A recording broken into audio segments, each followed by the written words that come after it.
उत्तराखंड में uniform civil code पर आज से होगी अमलावरी। अब से कुछ देर में कवायद किए जाएंगे जारी। जरूरत पड़ने पर अदालत से रुजू होने सलमान खुर्शीद ने दिया इशारा।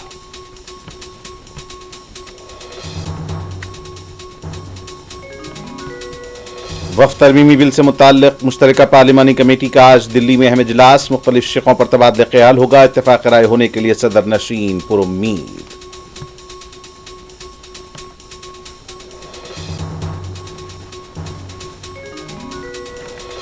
पंजाब के अमृतसर में बाबा साहब अंबेडकर के मुजस्समे को हथौड़े मारकर पहुंचाया गया नुकसान। बीजेपी ने भगवत मान और केजरीवाल से माफी मांगने का किया मुतालबा।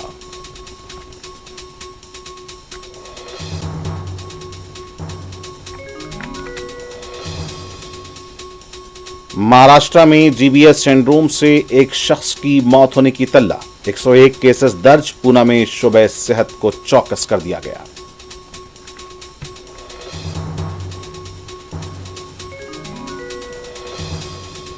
हैदराबाद हुसैन सागर झील में भारत माता कोहारती प्रोग्राम के दौरान आतिशबाजी, कश्तियों में लगी आग। एक शख्स के लापता होने की खबर।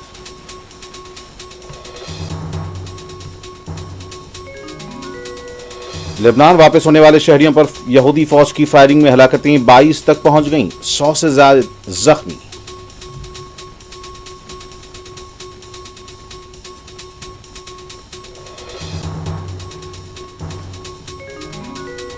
और फलस्तीनियों को लेने की सदर ट्रंप के दबाव को कबूल नहीं किया जाएगा। जॉर्डन और मिस्र का मौक़िफ़।